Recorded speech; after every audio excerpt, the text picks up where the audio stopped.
இன்னைக்கு நம்ம என்ன பார்க்க போறோம் சொல்லி பார்த்தோம்னா, ஒரு நேயரினுடைய கேள்விக்கான விடையைத்தான் பார்க்க போகிறோம்.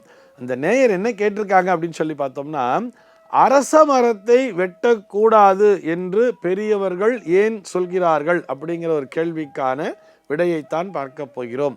அரச மரம் என்பது தேவ மரமாகவே பார்க்கப்படுகிறது. அரச மரத்தினை பூஜிக்க வேண்டும் அப்படின்னே சொல்றார். பொதுவாக நம்ம பார்த்தோம்னாலே இந்த அரச மரம் என்பதை யாரும் நட்டு வளர்ப்பது இல்லை. அது தானாக வளர்ந்து வரக்கூடிய ஒரு மரமாகவே இருக்கிறது.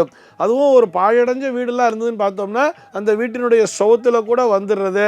இப்படி ஏதோ ஒரு இடத்துலேருந்து அது தானாக கிளம்பி வருகிறது அல்லவா. முதல்ல இந்த பாழடைஞ்ச வீடு அப்படின்னு எடுக்கிறத விட சாதாரணமாகவே ஒரு நடு ரோட்டில் கூட திடீர்னு பார்த்தோம்னா ஒரு அரச மரம்ங்கிறது வரும். அந்த அரச மரம் எந்த இடத்திலே வருகிறது அப்படின்னு சொன்னோம்னா, தெய்வீக சாநித்தியம் என்பது எந்த இடத்திலே இருக்கிறதோ அந்த இடத்தில் மட்டும்தான் அரச மரம் என்பது விரிவடைந்து வளரும் அப்படிங்கிறதையும் தெரிஞ்சுக்கணும். இந்த பாழடைஞ்ச வீட்டில் வந்தால் கூட அது சின்னதாகவே அந்த வீட்டை பொழந்துட்டு அது அந்த இடத்திலேயே அது காணாமலும் போய்விடும். அதை பற்றி மற்றொரு நாள் விரிவாக பார்க்கலாம். முதல்ல இந்த அரச மரத்தினை ஏன் வெட்டக்கூடாது அப்படின்னு சொன்னால், இந்த அரச மரமானது மும்மூர்த்திகளினுடைய ஸ்வரூபமாகவே பார்க்கப்படுகிறது.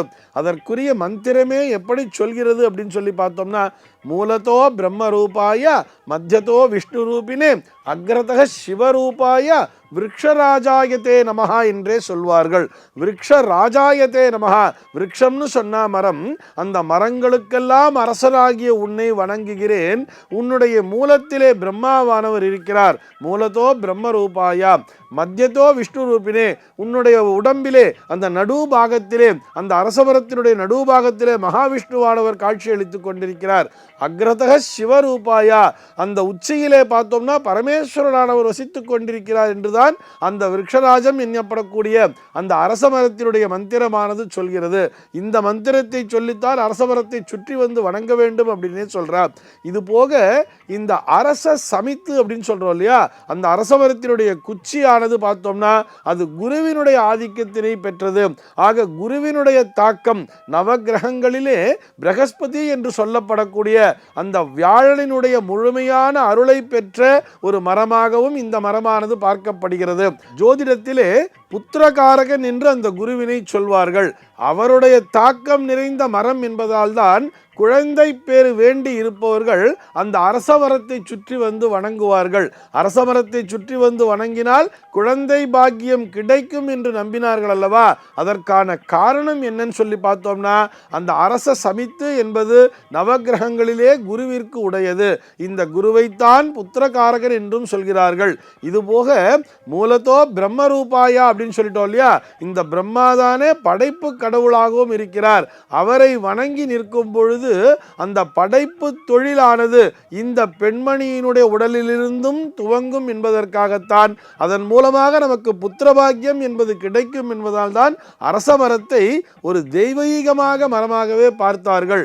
அந்த தெய்வீக சாநித்தியம் நிறைந்த மரம் என்பதால், மும்மூர்த்திகளுடைய சொரூபமாக அந்த மரமானது பார்க்கப்பட்டதால் தான் அந்த மரத்தினை வெட்டக்கூடாது என்று சொல்கிறார்கள். அதனை வெட்டும் பொழுது அதன் மூலமாக நிச்சயமாக பாவம் என்பது வந்து சேரும். சரி சார், அதை எப்படி ரிமூவ் பண்றதுன்னு சொன்னா, அந்த மரமானது தானாகத்தான் சாய வேண்டுமே தவிர சர்வ நிச்சயமாக அதனை வெட்டக்கூடாது.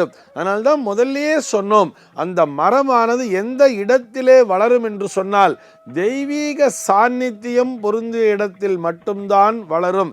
தனக்கு இந்த இடத்திலே ஒரு சன்னதி வேண்டும் என்று இறைவன் தீர்மானித்து விட்டால் அந்த இடத்திலே தானாகவே அந்த அரச மரமானது வளர்ந்து நிற்கிறது.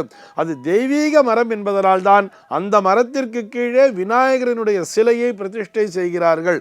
மற்றும் நாகங்களினுடைய உருவங்களையும் பிரதிஷ்டை செய்து வைக்கிறார்கள். அரச மரத்தடி நாகர் என்று வரும் பொழுதே அந்த நாகருக்கு என்று ஒரு சிறப்பம்சம் என்பது உண்டு.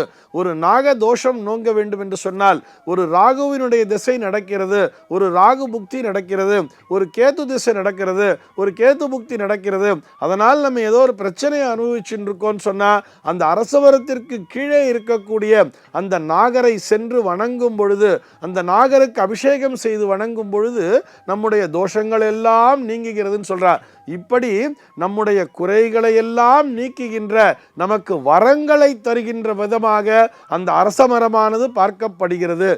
தெய்வீக சாநித்தியம் நிறைந்த மரம் என்பதனால்தான் அரச மரத்தினை சர்வ நிச்சயமாக வெட்டக்கூடாது என்று சொல்கிறார்கள். அந்த இடத்திலே சாநித்தியம் என்று குறையும் பொழுது தானாக அந்த மரமானது பட்டு போய்விடும் என்பதையும் புரிந்து கொள்ள வேண்டும். சர்வே ஜனாஹ சுகினோ பவந்து.